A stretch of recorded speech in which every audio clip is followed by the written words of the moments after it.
Yeah.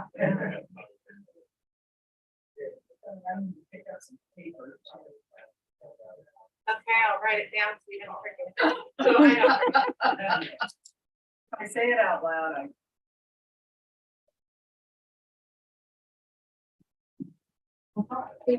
Yeah. Oh, yeah, I have to read it, but not recording. Okay, I'll write it down so you don't forget. I say it out.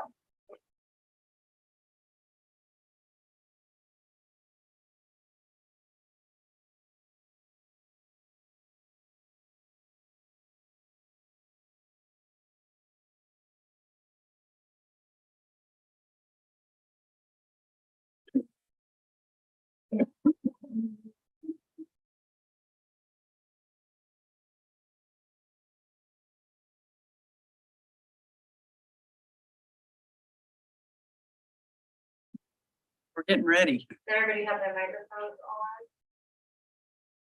on? And I'm recording now.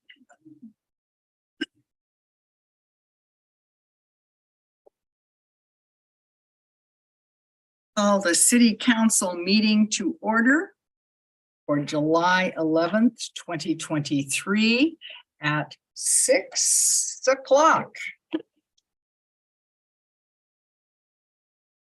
And we'll have the Pledge of Allegiance.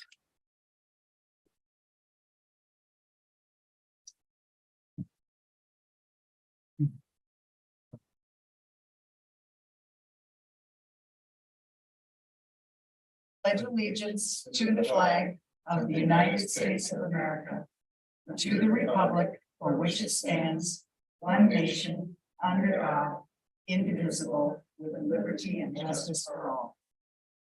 Thank you. Tammy, would you like to do roll call, please? Yes, Mayor, did I give you a script for tonight? Yes, Perfect. thank you. Mayor Bell. Here. Counselor Blaine. Here. Counselor Engelbretson. Here. Counselor Fox. Here. Counselor Lyman. Here. Counselor Smith. Here. And Counselor Wells. Here. We do have a quorum. Excellent. And thank you all for being here. I was telling Counselor Blaine, it's much cooler in here than it is at my house. So this is really a treat. I do have a few comments for this evening. We had talked at last meeting about maybe skipping our August meeting. We're not going to be able to do that. So we will be meeting at the second Tuesday in August. Hopefully it'll be a fairly short meeting, but there's just too many things left hanging out there so that we really can't do that.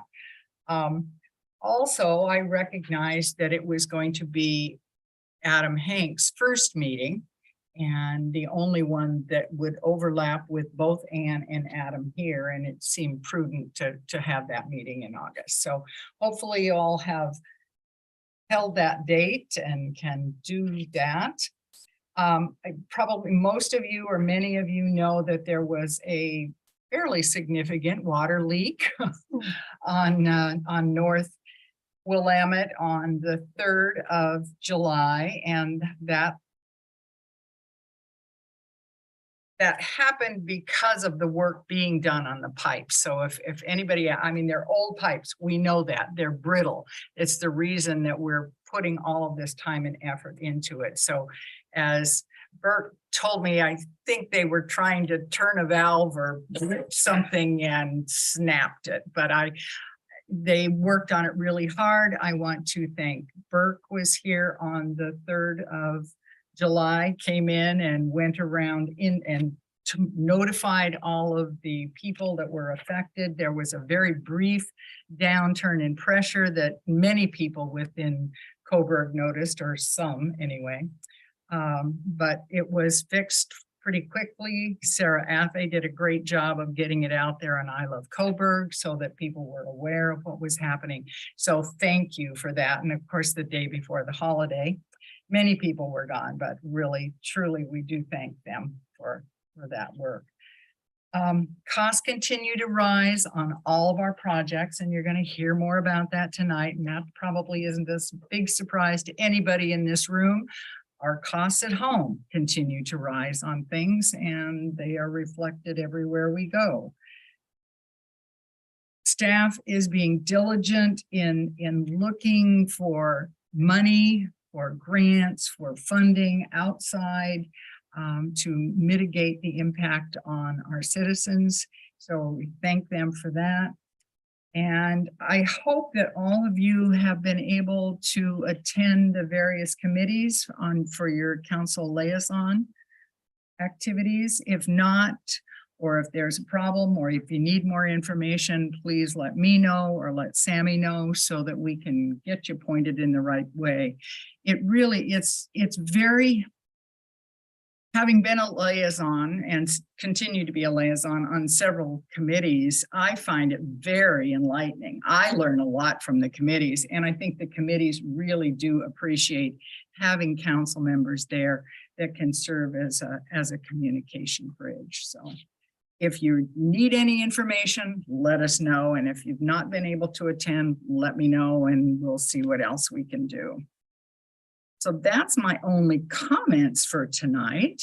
So we can move on to agenda review.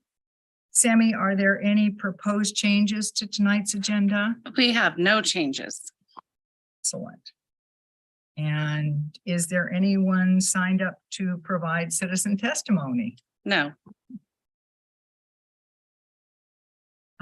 So there won't be any responses by city council. So we'll move right on to the consent agenda. The first item on the consent agenda is the appointment of Michelle Shattuck to the Park and Tree Committee. I'm sure you all had a chance to review her application. I thought it was absolutely stellar. And I've heard from the Park and Tree Committee, and they will be very happy to have her on there. So at this point, I will entertain a motion to approve the consent agenda. I move to accept the consent agenda as presented. A second. Second. That was Counselor Fox and Counselor Blaine. Are there any opposed? I'll mix it up here. Seeing none. All those in favor, please signify by raising your hands. So we have 6 in favor and 0 opposed, no one abstaining. Our count is correct. So with the consent of the City Council, I appoint Michelle Shattuck to the Park and Tree Committee, and we will let Michelle know that she has assumed that role.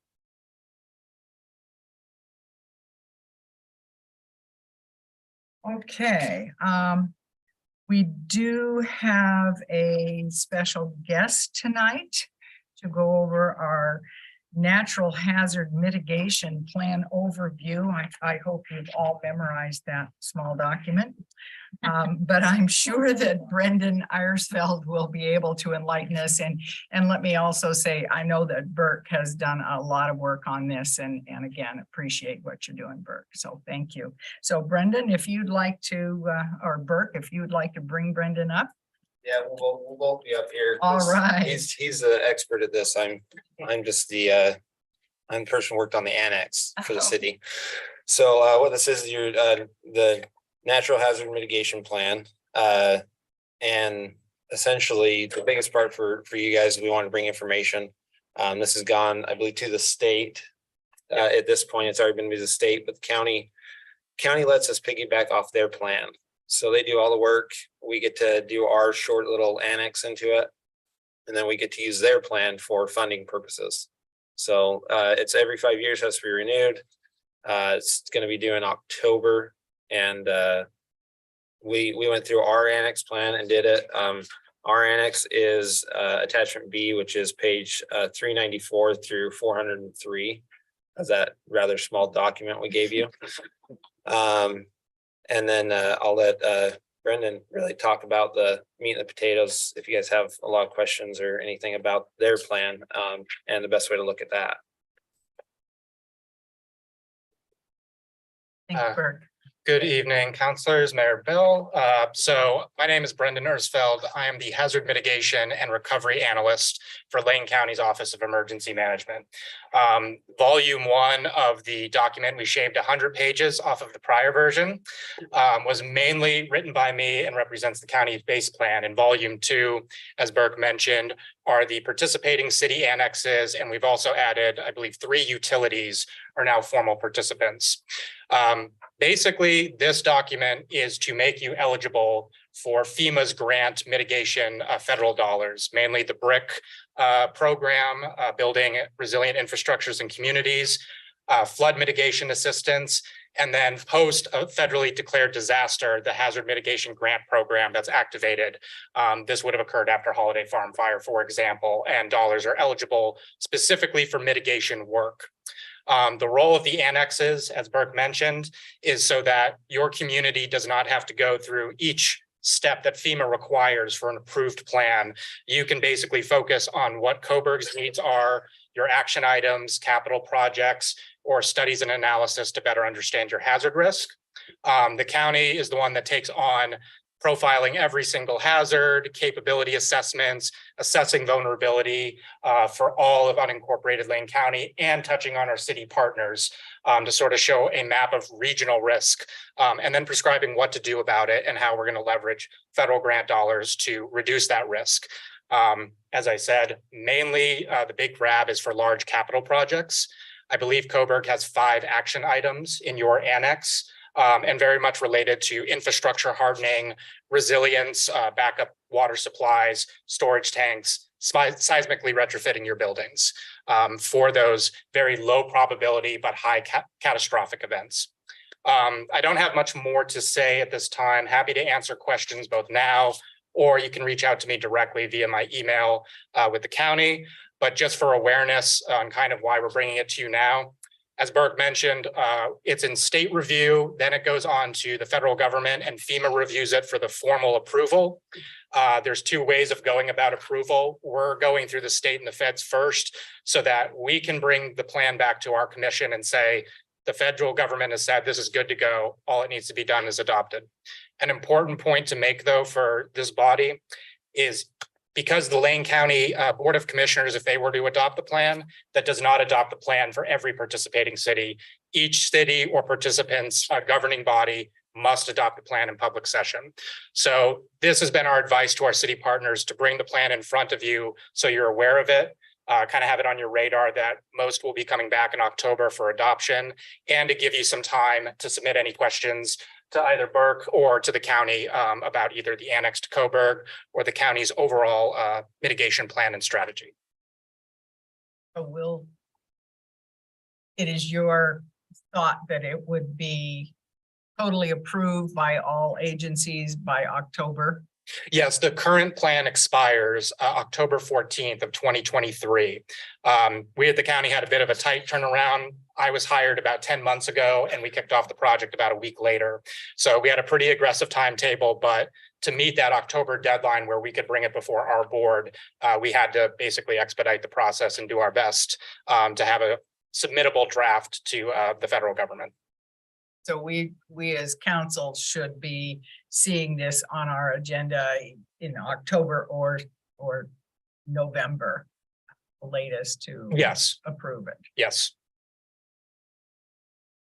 Anything else, Burke, for? Councilor Lehman?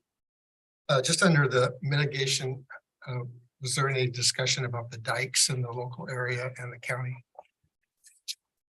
As far as our annex goes, I don't believe we discussed, and we had a couple meetings, and I don't believe we discussed anything about that, about the local ones. I just heard there were some concerns about the dikes in terms of when they were built, who built them, what the condition of them are, how they are mitigating flood issues. Yeah, so I should also mention that although this version of the plan is going through this review process and it'll be adopted and sort of stand as the standard plan for the next 5-year planning period, it is intended to be a living document. So that doesn't mean that in a year from now, somebody can't point out an issue that they would like, either whether it's local here or in conjunction with the county to look at, and then we might add that as an action item. We probably had, I'd say 25% of the action items at the county level captured work that has already been happening, but wasn't included in the past mitigation plan that came about in between the plan updates.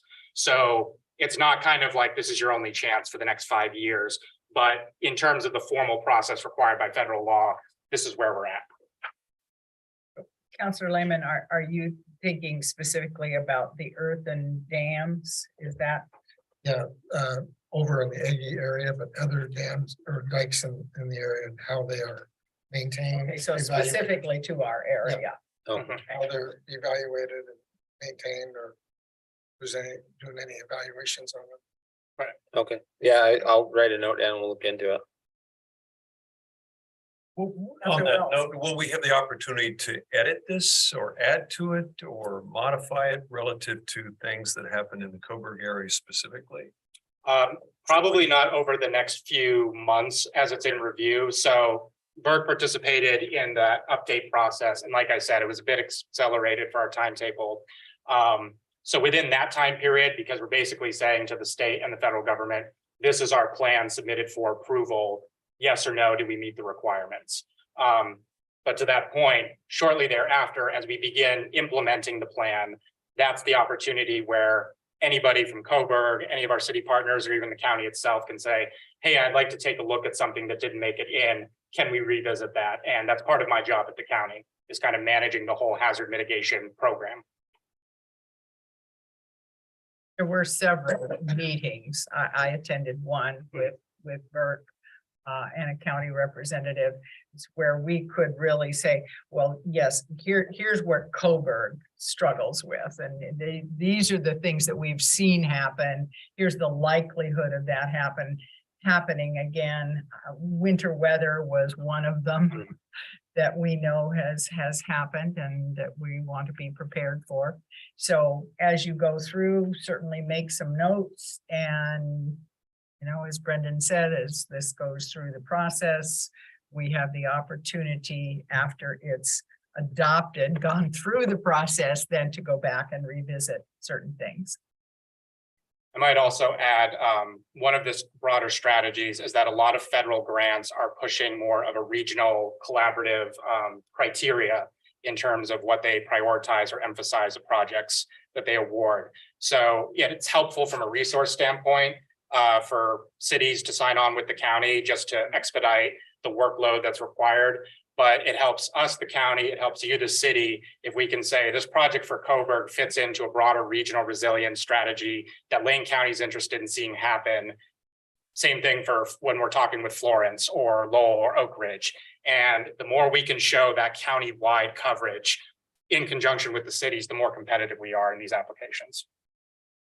I know one of the things that the state is looking at right now, I think came up in one of our committee meetings, was highway resiliency, roads and highway resiliency, and that's certainly something that's near and dear to our hearts.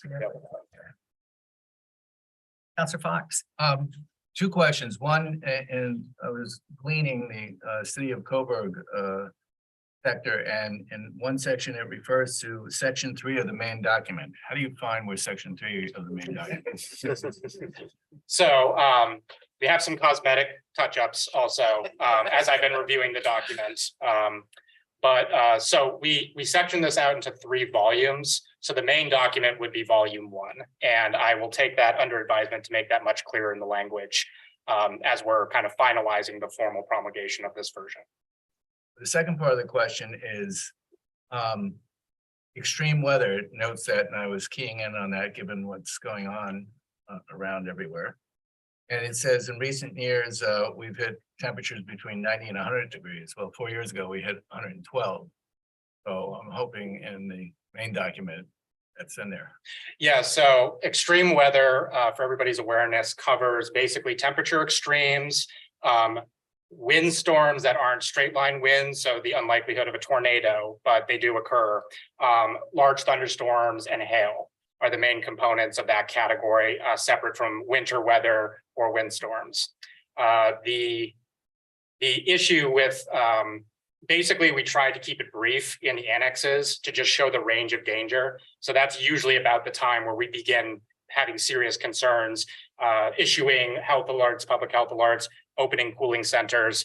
In the main document, we are required to do a previous occurrences. So we have a table in the profile for extreme weather of, I think, 16 events where the heat has risen to a danger, public health danger point.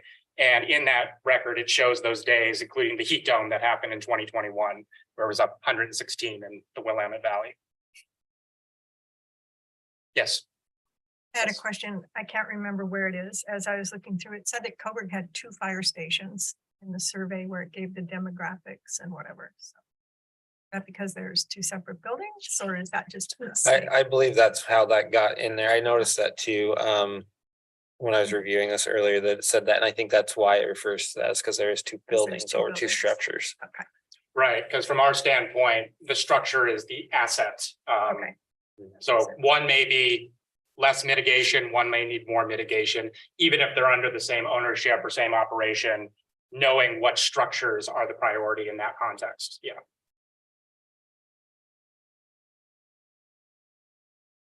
Any other questions? Thank you very much. Thank you very much for your This time. represents a lot of work. Appreciate it. And as I said, please feel free to reach out to me. My email is posted on the Lane County Emergency Management webpage. I'm happy to answer any questions, and I'm going to be bothering Burke many a time over the next few months. So, Thank you. yeah, thank you. Thank you.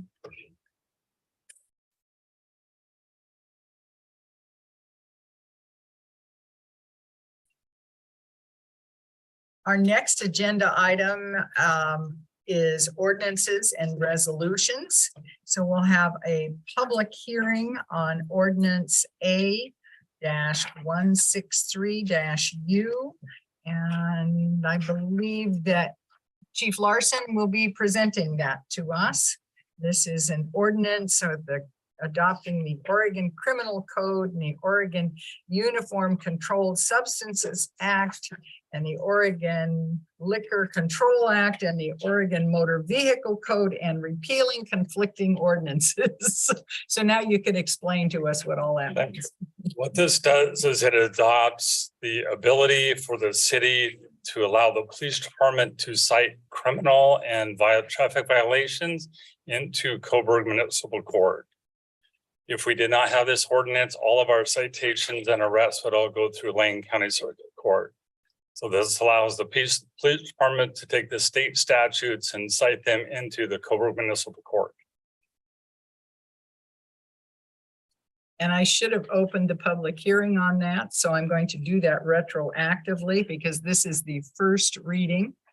And so I'm going to open the first reading at 6:20.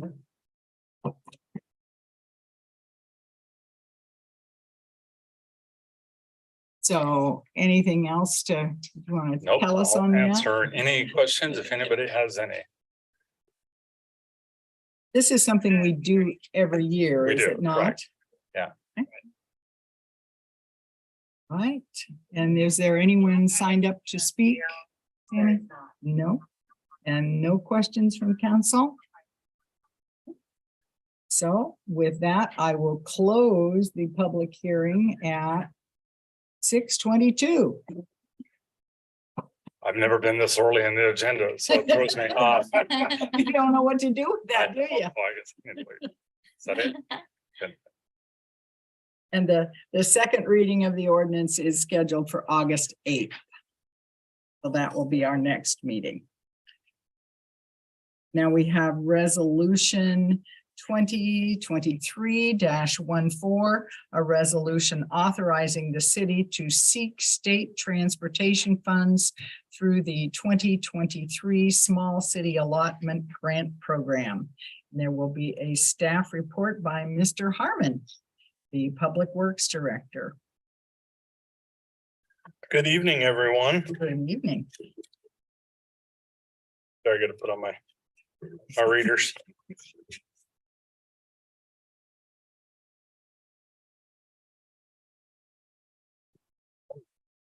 There we go. This is something that we bring to you quite often. It's asking the city council for the permission to apply for the small city allotment grant. Over the course of the last 20 years, small city allotment grants went from 25,000 to now, and having one project at a time, to now having $150,000 and multiple projects going at one time. So this year, we're going to try and use the small city allotment grant to take care of the North Willamette portion of the Harrison Macy Street, North Willamette reconstruction project. So you can see attached is the engineer's estimate.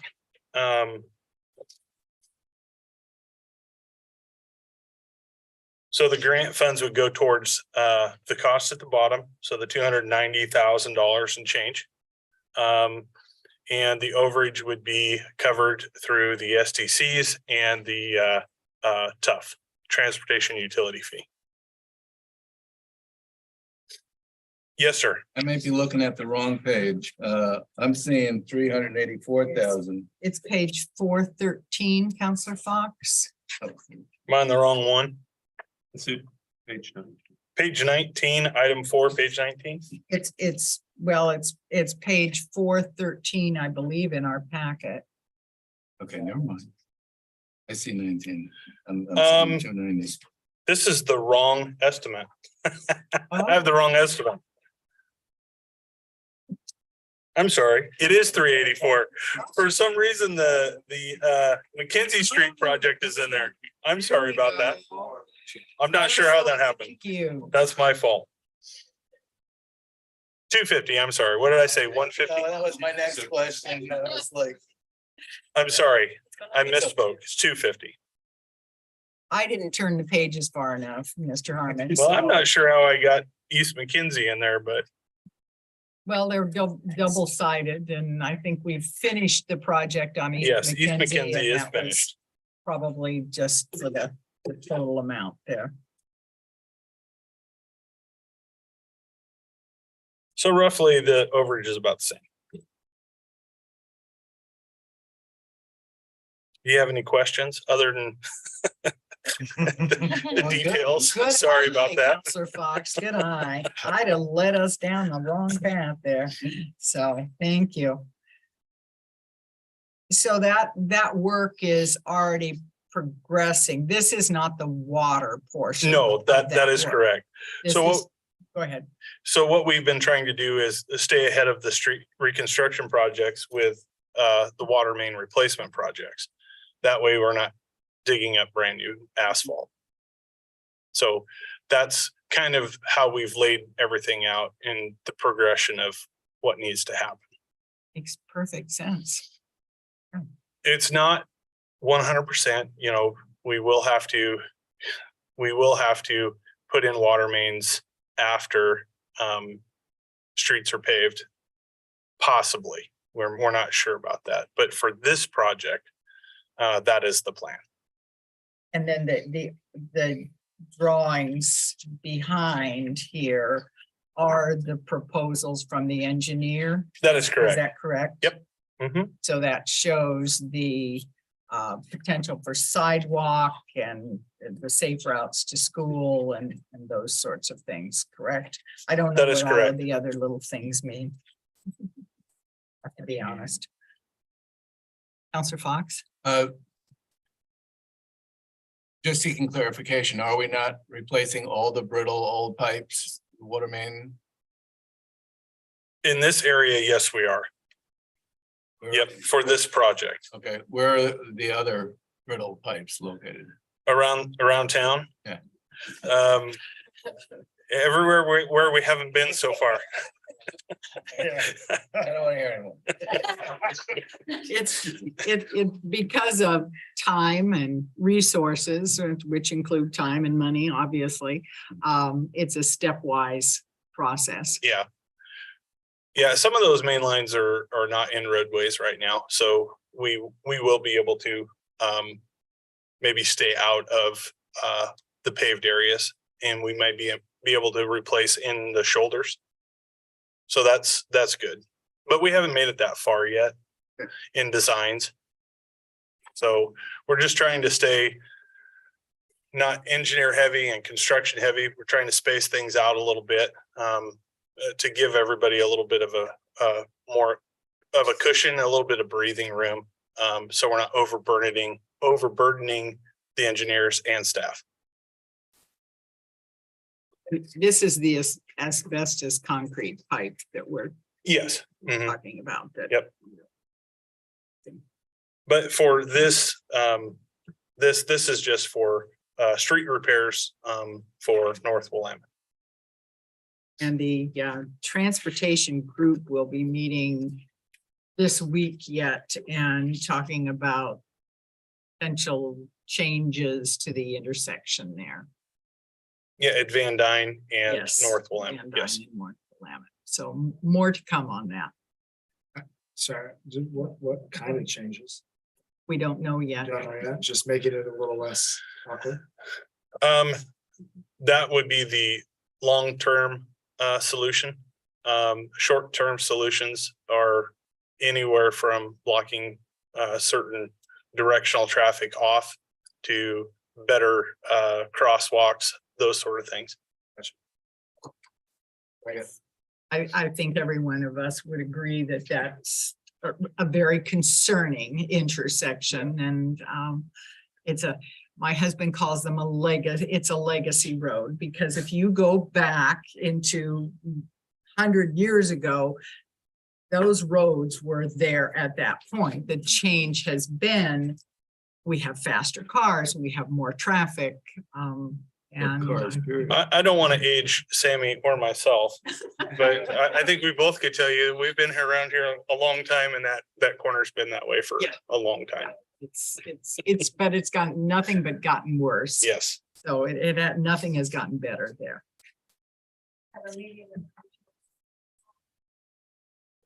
Yes. It is tomorrow. That meeting is tomorrow, huh? Yes. I knew it was coming up this week. As we all know, it gets really complicated because these streets, most of the main streets are not Coburgs.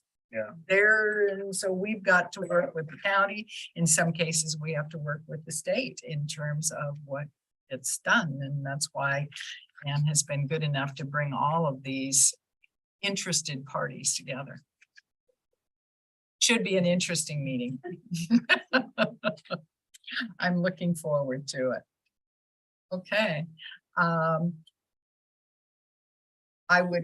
Is there anything else that Unless there's any other questions. at this point I would entertain a motion to approve applying for the small cities allotment grant? I move to approve resolution 2023-14, a resolution authorizing the application of the Oregon Department of Transportation for the Small City Allotment Program grant for an amount up to $250,000. Have a second? Second, is that you, Councilor Fox? Okay, thank you. Any other conversation or questions or discussion around this? All those in favor, please raise your hands. 6 in favor. Any opposed? Any abstaining? The motion passed 6 to 0. The next council item, I think, is also yours, Brian. Yeah, And that that's is the Paverite USA agreement for seal coating pavement preservation. That is correct. So this is part of the preservation work that we've kind of set out in the transportation or the streets department to do with TUF funds every year, as to preserve existing streets to make them last as long as we possibly can. So this first one is for the seal coating that we didn't get to last year because of some issues that came up, not necessarily funding wise, but concern wise. But we've worked through those and we want to move forward with this portion of the preservation work. So this portion of the preservation work is the seal coat, everything that was crack sealed last summer. So that's Abby. Austin, Abby, yep. Up to Bruce and Water, I believe. And will they be repairing any of the seal coat that is sort of rolled back? In some So of the you're areas? talking about the crack sealing, yes. Sorry, yes. So that will be one of the things that needs to happen. You can't really seal coat over cracks that are existing because it just won't, the seal coat will go in there and then you'll just have a crack. And will they finish the fiber optic project before we do this? Yeah, so I've been in contact with the FN. We were on the books to do a kind of a final walkthrough for all of the easement work that they've been doing. So they're just trying to finish up in the Austin and Abbey area right now. Councilor Lehman. So in some areas, the concrete kind of concaved, will they actually bring that up to a surface that's? No, seal coating is just like a really thin layer of protectant over the existing asphalt that's there. So what would happen next would be years down the road, once this seal coat fails, is probably either an overlay, which would most likely be the correct preservation work, or to grind out, a couple inches and lay back 2 inches. So that's probably when those low spots would be taken care of. Much bigger project. Yeah, the overlay, so crack sealing, seal coat, overlay, and then grind and replace. And in the worst cases, reconstruct. Hopefully that's down the road. So that these are the seal coat, we believe will get us 10 to 12 more years of life out of those streets before the next preservation work would need to be done. All big projects. Preservation work is probably the most important thing we do because, the asset has life left in it. If you can restore the life, make it last longer, the reconstruction is way, way out into the future. We do have streets in Coburg that we're looking at Yes. total reconstruction on. Yep. at You just some talked point. about one. Yeah. Okay. Any other questions, comments? Hearing none, I will entertain a motion to go ahead with the project, the pavement preservation seal coating agreement. I move to approve the agreement with Abright USA for pavement preservation seal coating project in the amount of $38,500. Excuse me. Motion by Counselor Fox and a second by Counselor Wells. Any other questions or discussion needed? All those in favor, please raise your hand. 6 in favor, any opposed? Not me. Okay, that's 6 in favor and no opposed, no opposition. Thank you. And now we have the crack fill pavement preservation, which is another conversation with Yep. Mr. Harmon. So this is pretty much the same thing as we did last summer, some crack sealing. This will be for Miller Mill. I think there's some other streets involved too. Not yet. We will get there. We will get there. I promise. So this is the area, the northeastern part of town. So Miller, Mill, Sarah Lane, Rustic, and Shane Court.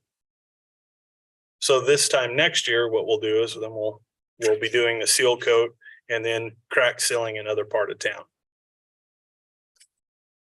And it might end up being a little bit more preservation work on Christian Way of, doing some patchwork and then some crack sealing. But for this one, this is for that corner of town. All has to be done. It's like the water pipes. It's called job security, right? Yeah, we don't need any more of that. I think we're there. I will entertain a motion to approve the agreement with Paverite USA for pavement preservation crack sealing project in the amount of $21,250. I move to approve the agreement with Paverite USA for pavement preservation crack sealing project, the amount of 21,000. I have a motion by Counselor Wells. We have a second by Counselor Blaine. Any further discussion? And just have a couple things. Oh, I'm sorry. I should have talked a little bit more about the seal coating timeline. I think we're going to be shooting for later half of August. So if you live in that area, you'll be getting notices very early on in August, and kind of keeping you informed on what the expectation is for yourself as a homeowner, staying off of that surface for some time. It does take a little bit more time to cure than normal asphalt overlay. So there will be some time where it cannot be driven on. The exceptions are emergency vehicles. The crack sealing will probably about the same timeline. It's not as intrusive as the seal coating. So it will be for people living down on Austin and Abbey, they would be directed to park vehicles. Yeah, somewhere we else? would probably ask them to, if they have to leave for the day. We're not talking about longer than the work day, Okay, right? So that work will be try to be done early on. So, if you live on this end of Austin, so the north end of Austin, you'd be able to drive on it sooner than you would be if you live in Abbey Road, what I refer to as Abbey Court. I know you do. So there's just a time frame that we have to keep people off of that. So we'll work with the contractor. And the other thing to note on both of these, Paverite was the only contractor that responded to our proposal inquiries. We sent them out to, I believe it's 5 different contractors, and they were the only ones that responded with a quote. And they're the same company that we worked Yep. with last Mhm. year Yep. too, right? They were very good to work with too. So I was kind of happy that we got the same contractor. Anything else? Any other questions? And all those in favor of moving forward, please raise your hand. 6 in favor. Any opposed? No. So the motion passes 6-0. Thank you. Thank you, everyone. So we should all go away the end of August. Okay, next up is administrative information reports, and Sammy, would you like to talk to us about the citizen inquiry quarterly report, or are there any questions about that? I Council? think council's heard it before.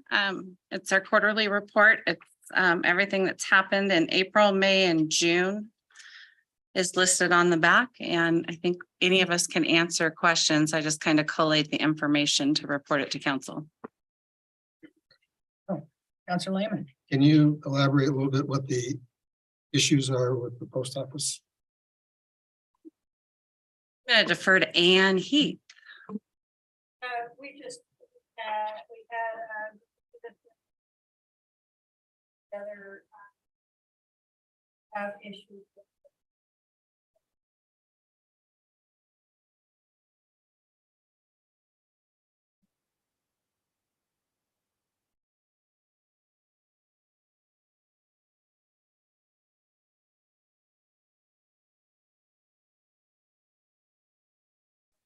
They have.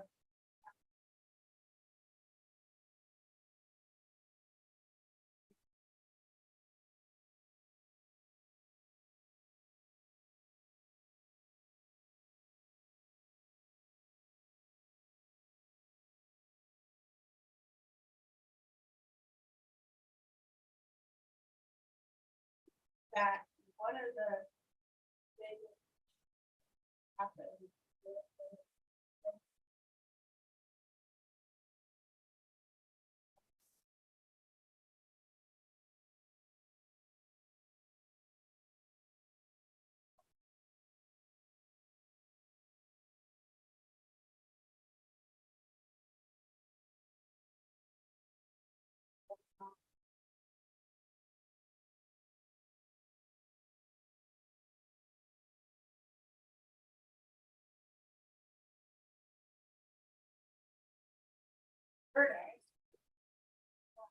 Out and as you know, our population.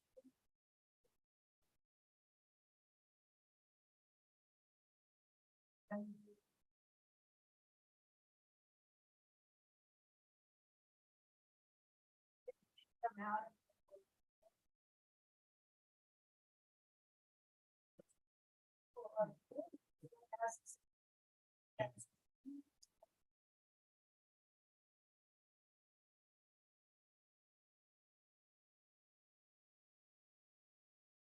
We're called a.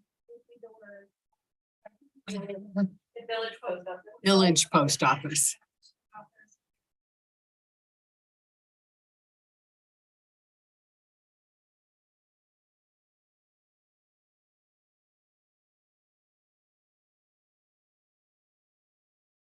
I see that it's pending.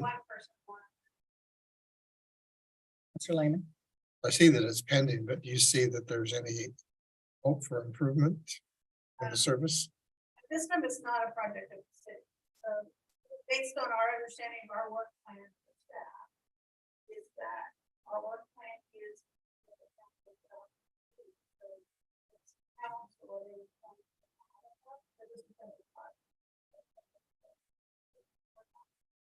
Council can add a budget to the work plan.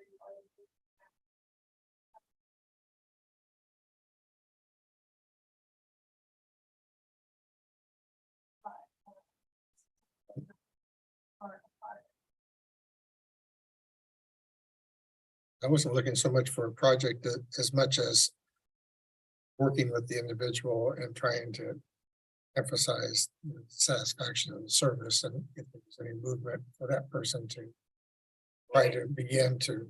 Maybe I can clarify. So because it is in pending status, it's administrative right now. So Ann Heath is the manager staff point lead on it. But it's also being discussed with the mayor in our weekly meetings. And so that it will stay in pending status until there is a formal response answering the specific questions that came in on the 15. There were 15 different citizen inquiry forms. So what those answers are, because there was so many different questions, we don't have them yet. There was, yeah.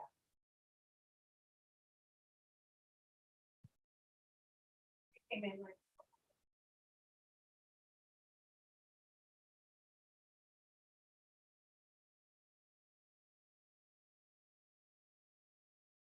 Yes, we did.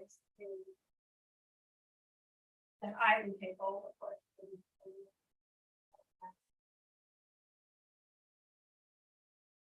East guy in before you want it.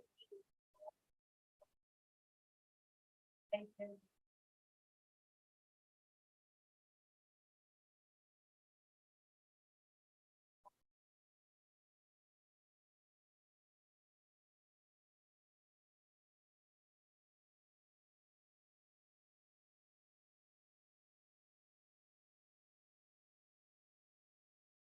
Counselor. Yeah, I'm looking for clarification. Of course, I would have assumed that we're talking federal agency here, the post office. So I'm curious what the city of Coburg has to do. Maybe this is a slightly different type of a service than a normal post office. But normally a city would have absolutely no jurisdiction or anything to do with a federal agency. I mean, then you got to go to the post office if you got a problem with them. So I'm just curious why is this a different situation where the city of Coburg has some kind of No. relationship with this post office or? I really don't have Okay.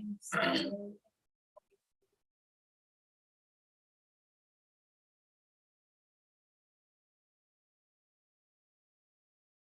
So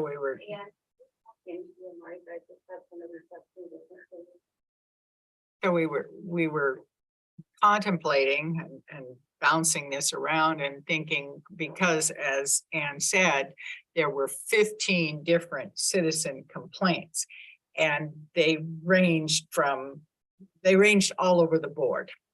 So one of the thoughts was that we would summarize the complaints and make them and double blind them or blind them so that there aren't names attached. And then work with our local post office and perhaps even Dairy Mart, because in a village post office, the post office, the main post office contracts with them. So when you're in the post office and Dairy Mart, you're dealing with a Dairy Mart employee. It's not a post office employee. And there's different levels, but the service is still supposed to at least somewhat mirror what you get in a regular post office. And this is not uncommon. Many small cities have a village post office. I'd look it up. I didn't know what we were called. So I learned something by doing a little bit of research, but it does get a little stickier. And, you know, we could come together as a community and petition the United States Post Office to build a post office in Coburg. Now, would that really work? I don't know. You know, it is, as Ann said, it does get tricky because we share the same zip code with North Eugene. Even if it says our physical address and Coburg and our zip code, if it goes to the post office, it has been my experience, and I would guess that that's probably shared in this room, that does not go into my mailbox. That gets returned to sender. So I've had IRS forms returned to sender because what do they use? The physical address was on there. The census was that way.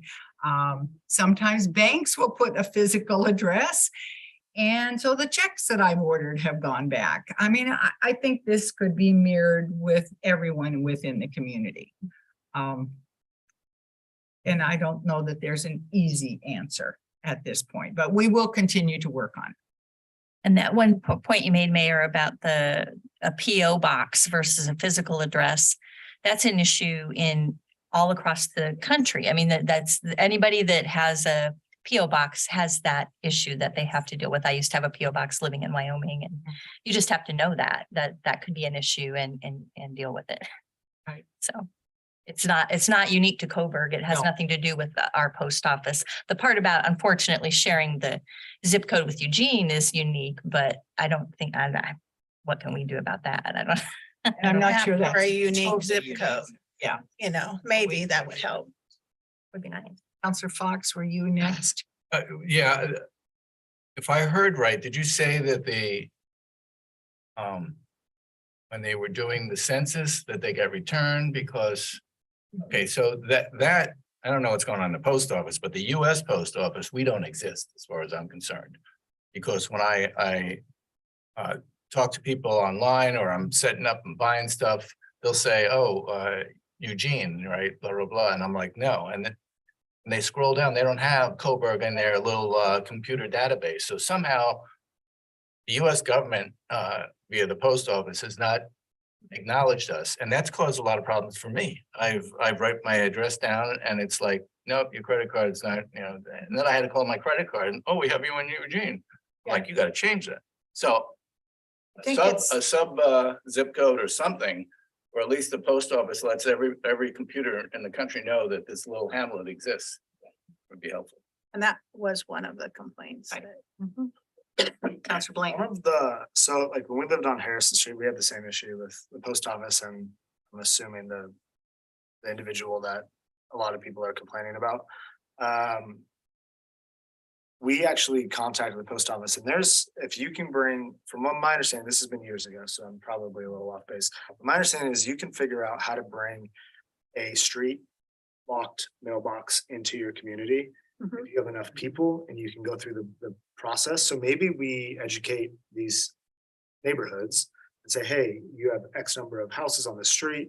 How do we figure out how to bring a box here? So we have a physical place where the mail comes every single day and it does not go to the post office. Like maybe there's some options there. Because we looked into it when we lived on Harrison, because it was a nightmare. I And believe that one of the problems, because we just went through this with our neighborhood, is everybody has to agree right, that's the. on the street. I think that's And the if- problem. Because there is a cost associated There's with a it, I cost, yeah. believe. Yeah, they all have to agree to accept their mail there or they won't do it. We have the street lock mailbox and haven't had issues. I have issues if I order online.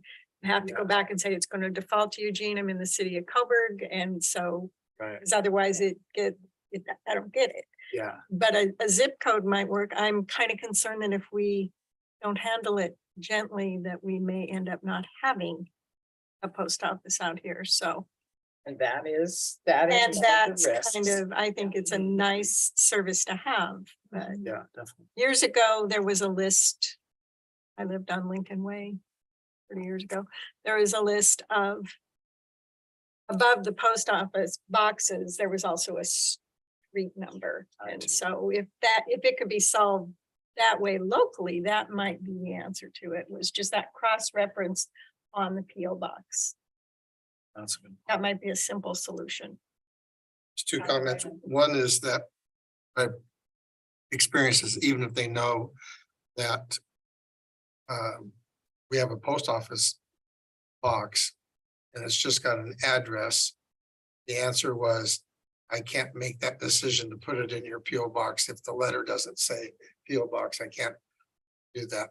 And the other one was, we just started having everything addressed to our street address and then the post office box underneath that. And if they're both there, then she would put it in the PO box. So if it says PO box, but there's a cross-reference of this PO box is this street address, that might be a simple solution. If it's not on the envelope, she won't put it in, even though she might have it on the back of your PO box. But there's an address associated with that. It's not on the address, she won't put it in. And there may be legalities that she's having to follow. And that's what I have heard. Yeah, it's a sticky one. Right, right. There's multiple complaints, and so Yes. we really need to like get them into a format that we can break them down into 5 or whatever that we can address. And Well, great discussion. I think we've all experienced the same frustrations. It's that misery loves company. Maybe that's it. I don't know. Okay, anything else on that? Okay, we have the administrative monthly report and staff report by Ann Heath. I'm happy to answer any questions you have. All of our projects are moving forward to the best of our ability. Water project. The well is under construction, so, but it's gonna take some time. It's not like 2 weeks from now, we're gonna have a well. It's gonna take time. So again, the SCADA early cost is that it's gonna be much higher than we expected. would that be 3% higher, 10%? Talking like, what was it, 30%? Oh, 30%. Yeah, it was substantial. So, but it's still in design, so we're hoping that it won't be quite that much by the time we get there. So we're still working on the east side Premier water line. I was on the phone with DEQ last Thursday, and I was on the phone with DEQ again today regarding where is our permit and why is this taking so long? And to be honest, I actually said, what if we just dig a ditch and put a pipe in? It's 70 feet, and they didn't like that.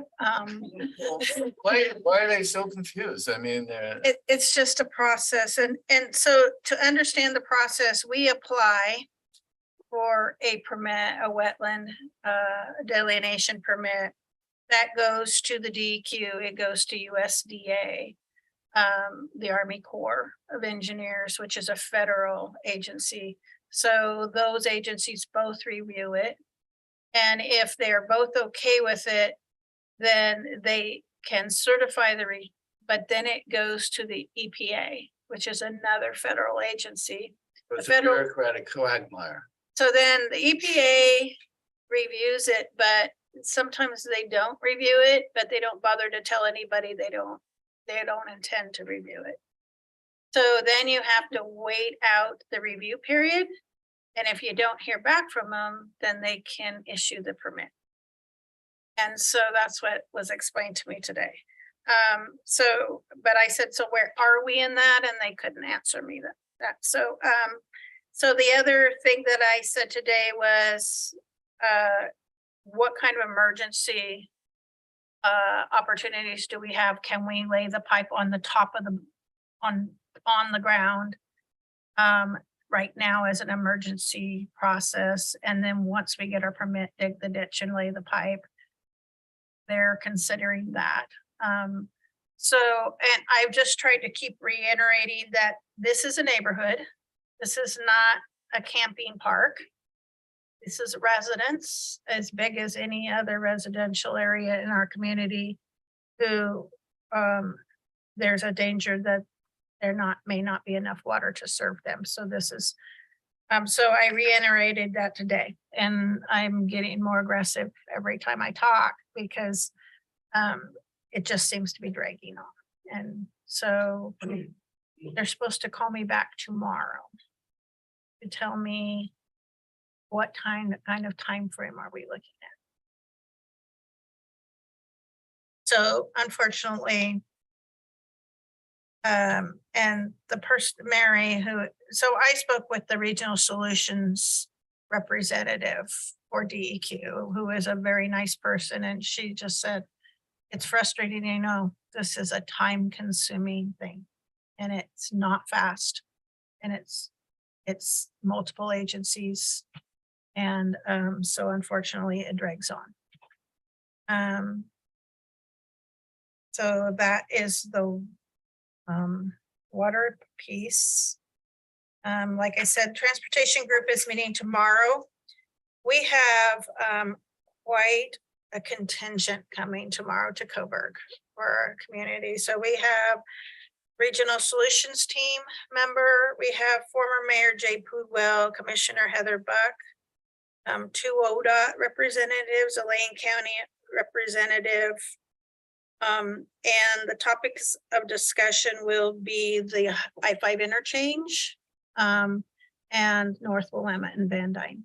And so 2 big topics, and those are so I actually wrote a letter to wrote an email to the Regional Solutions team head and said, we need you to get involved because Coburg can't do this by ourselves. It's multi-agency.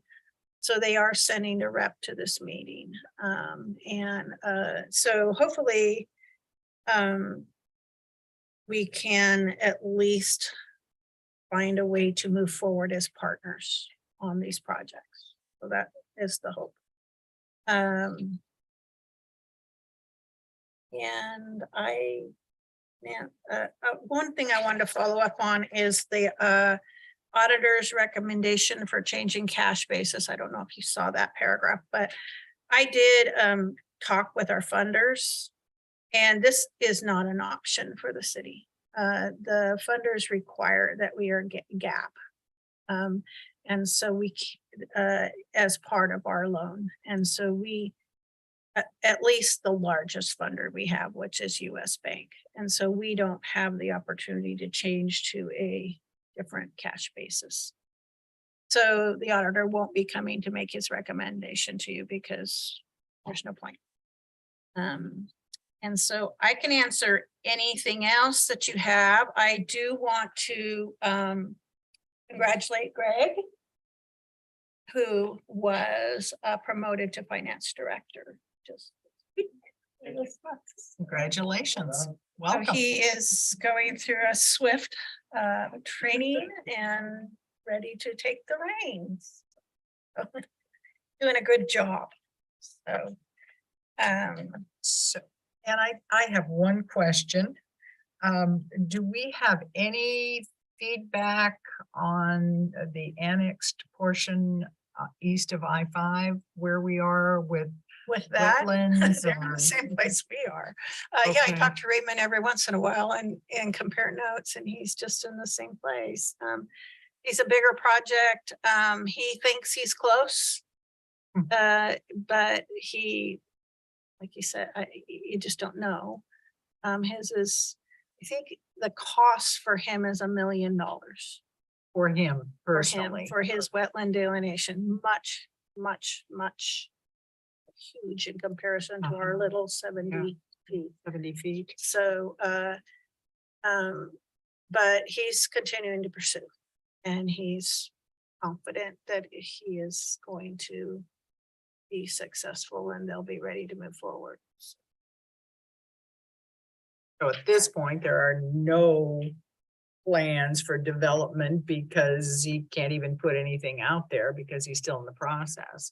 So I get a lot of contacts from the state and I turn them over to him right now because, and he's answering a lot of them. So he's continuing conversations. My latest one was a very big box store that's not too far from here that would like to relocate. And I just said, our code won't allow it. It's not an option. So, and the I-5 interchange will not support it as it is. So it's not. We're limited for trips per day with that. Yeah, correct it's no way. Interchange. This never would happen. And our footprint in our code does not allow for that big of a building. So we are getting a lot of interest. But the majority I turn to Raymond and let him answer them. Very good. Any other questions? For our administrator? Any council comments? Burning concerns? I would just, it's nice, I was gonna bring it up earlier, that there's no more noise complaints from citizens, so it seems like detente was achieved. Is the chief still here? Chief worked Yes, that pretty chief is still hard. We've had to work with the business owner. Yeah. Remind them what our ordinance is, and I think they finally got it. I hope. Just keep in mind that when the temperatures rise and we get these hot days, OSHA trumps us. So our ordinance, and so they can change their shifts to allow for employees to work earlier shifts. And that is a health issue so that could come up and people might not like it, but it's about health for humans. And so when they're working on those concrete parking lots and the temperature is up there, I think it's not maybe 90, and it reaches that point, they can change their shifts. So, and start at 5 in the morning and let them off at earlier in the day. And that trumps us. So maybe we should put a reminder on the next newsletter or something. Mhm. Yeah, so. Mhm. Yeah. And we haven't had any complaints that I've heard about noxious smells at all either. We did talk to El Rapa and we put that in the newsletter. If you had concerns, here's who to contact. Oh, yeah, we haven't had any complaints at all from the industrial zone in a while. Knock on wood. Okay, anything else? For the good of the order, the first music and market in the park is tomorrow night. They're on Wednesdays, not Thursdays. Right, thank you, Counselor Smith. Yep. Yeah. Some- Just one addition to the conversation about the noise. We did actually issue a citation. I understand, right, Chief? Yeah.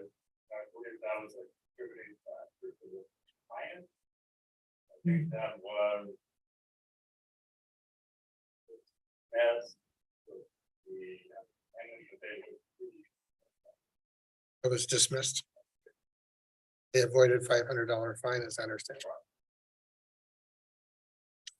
There are reasons for citations. Sometimes that can get attention. Yeah, exactly. A lot of times you have to get to higher up and those are in total different states. Mhm. So it takes you a while to get to there. And the employees will ignore you because they're not in charge. They're just doing their jobs. And the person that you need to talk to is in North Carolina or West Virginia, and so it's a little bit difficult when the majority of our businesses out there are not Oregon owned.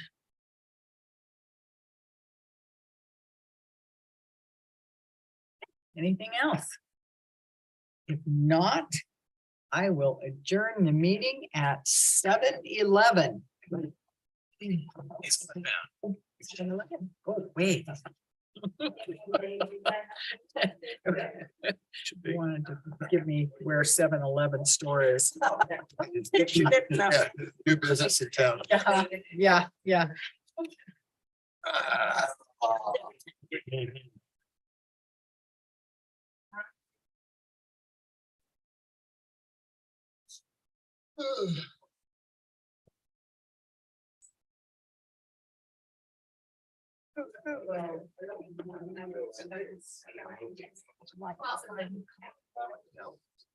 This is for me.